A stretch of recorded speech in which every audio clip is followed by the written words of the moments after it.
All right, so this is a video on assessment of the foot.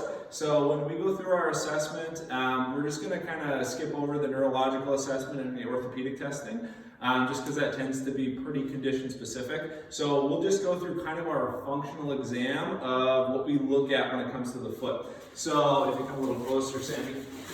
As we look at someone's feet, basically we start with just static stance and we check out kind of their arch height. We tend to see, if people are a pronator, which means their arch is collapsed down, they're going to tend to have a lower arch in here. If they have what are called supinated feet or very rigid midfoot in there, they're going to have more of kind of an up in this area. And then you're going to have what Sydney is, which is kind of a nice neutral arch in there. As we look, we want to just look up and down the kinetic chain. Does she have any going in of the knees? We'll try to focus a little more just on the foot on this video, but again, the foot is affected by the kinetic chain. So we always check above and below the areas that we're kind of assessing. So that's the first thing we look at is just posture. And then the second thing we're going to go into is a single leg stance. So this is super important for basically any type of balance activity. You need to be able to stabilize your foot all the way up through the kinetic chain. So we're going to ask Sydney to stand on one leg we look for 10 to 15 seconds with her eyes open. If she can do that, we're then going to ask her to close her eyes. And then can she still do that for 5 to 10 seconds? So this is especially important for like older, kind of the elderly, because if you can't do that, your chances of a fall and something bad happening from a fall go up significantly.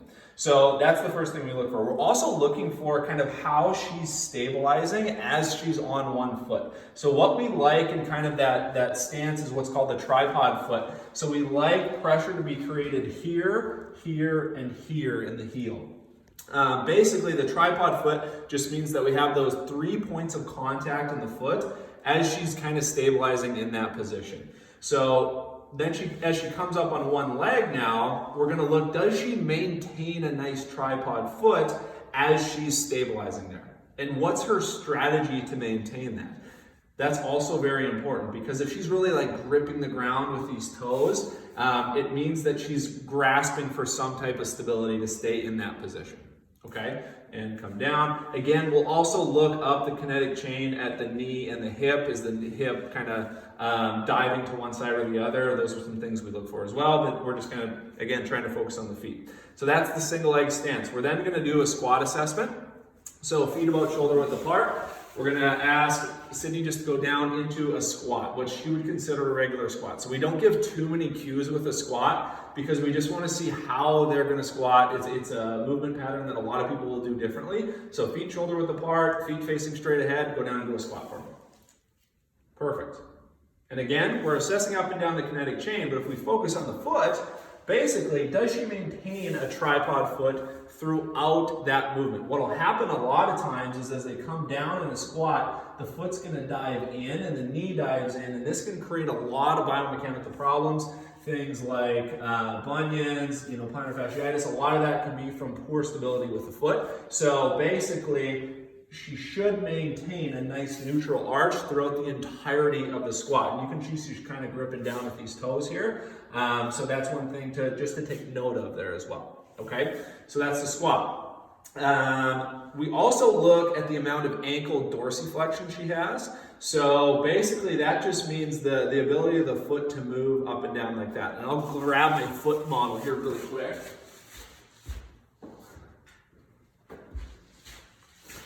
So basically, dorsiflexion is this movement here. So as she goes down in the squat, you need a certain amount of forward translation of the tibia on the talus here to happen. So basically, your shin bone needs to be able to come forward without your heel popping up like that. If you can't do that, it's going to inhibit your ability to squat, and it gives us an indication of maybe where her foot problems are coming from. Okay, so then we're going to come over here and we're actually going to assess ankle dorsiflexion. So this is where we'll take basically the ankle and we'll try to see how much she can move forward with that ankle. So kind of a good way to test this is with just a fist and a thumb. That's the amount your foot should be away from the wall.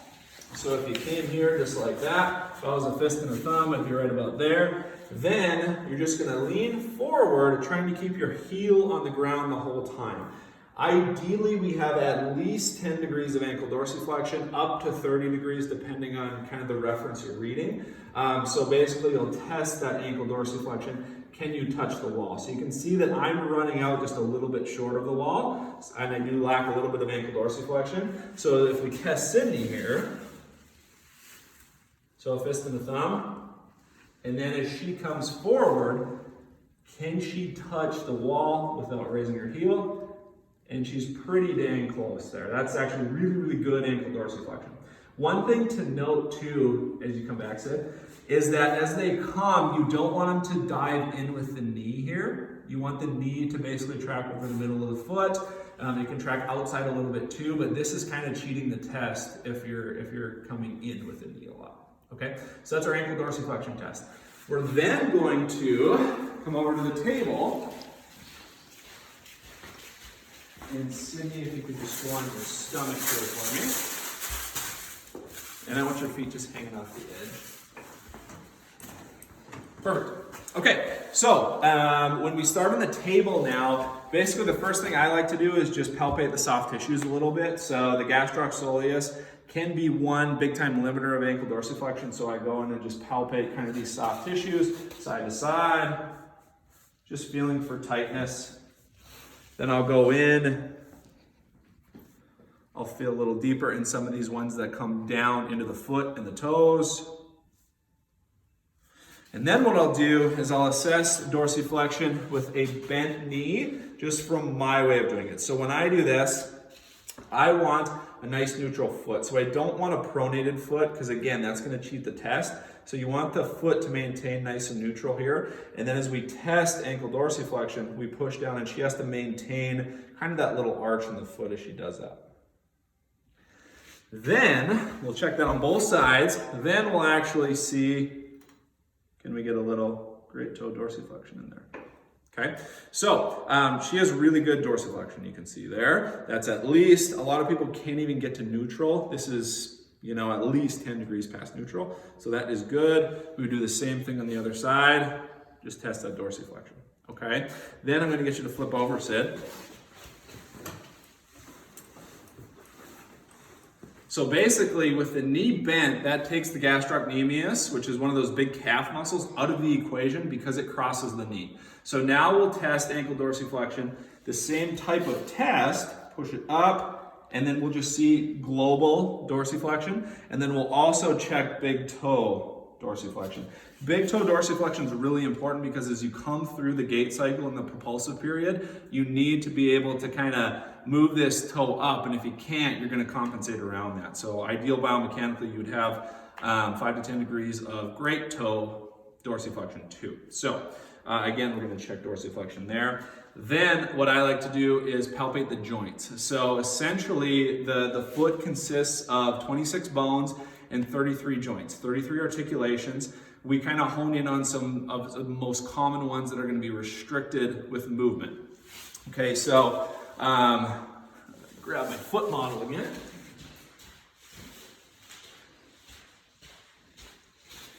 We like to check how all of these joints are moving because they all need to be moving properly and be sharing movement to have kind of an ideally functioning foot.